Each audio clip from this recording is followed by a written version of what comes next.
Did you know that Guru Nanak, the founder of Sikhism, is said to have uttered the profound words, "There is no Hindu, there is no Mussalman," after a transformative spiritual experience? This statement, challenging the divisive religious norms of the 15th century, marked the beginning of a remarkable journey to spread his teachings of unity, compassion, and the oneness of God. Born on the 15th of April, 1469, in a Hindu family, Guru Nanak was a curious child, often pondering over philosophical questions about life and religion.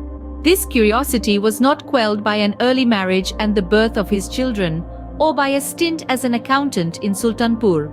Instead, he found solace in the company of Mardana, a Muslim minstrel. Together, they would sing hymns and feed all those who came to them, developing a routine of work, worship, and community service. At the ripe age of 30, Guru Nanak underwent a profound spiritual experience during one of his early morning ablutions by the river. He disappeared for 3 days, and upon his return, he began his mission to spread the divine message he had received. He embarked on an extensive journey, traveling on foot to places as far as Sri Lanka, Baghdad, and Central Asia. His attire, a fusion of Hindu sadhu and Muslim fakir clothing, symbolized his teachings of religious unity. Guru Nanak's teachings emphasized the oneness of God, a concept he preached to people across communities.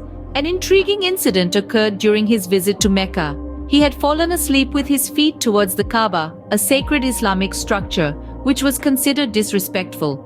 When confronted, Guru Nanak calmly challenged the mullah to point his feet in a direction where God did not exist, reinforcing his belief in the omnipresence of the divine.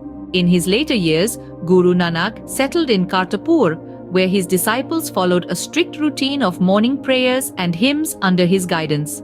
One of these disciples, Lena, was chosen by Guru Nanak as his successor due to his spiritual inclination. Lena was renamed Angad, meaning of my own limb, marking the beginning of the tradition of the Sikh gurus. Guru Nanak passed away on the 22nd of September 1539. A unique incident followed his death, illustrating the impact of his teachings on unity. Both Hindus and Muslims wished to perform their respective last rites. Guru Nanak suggested a test. Both communities placed flowers by his side, and the ones that remained fresh the next day would have their way. The next morning, both sets of flowers were found fresh, symbolizing the enduring freshness and relevance of Guru Nanak's teachings. In essence, Guru Nanak's life and teachings revolve around the principles of unity, compassion, and the oneness of God.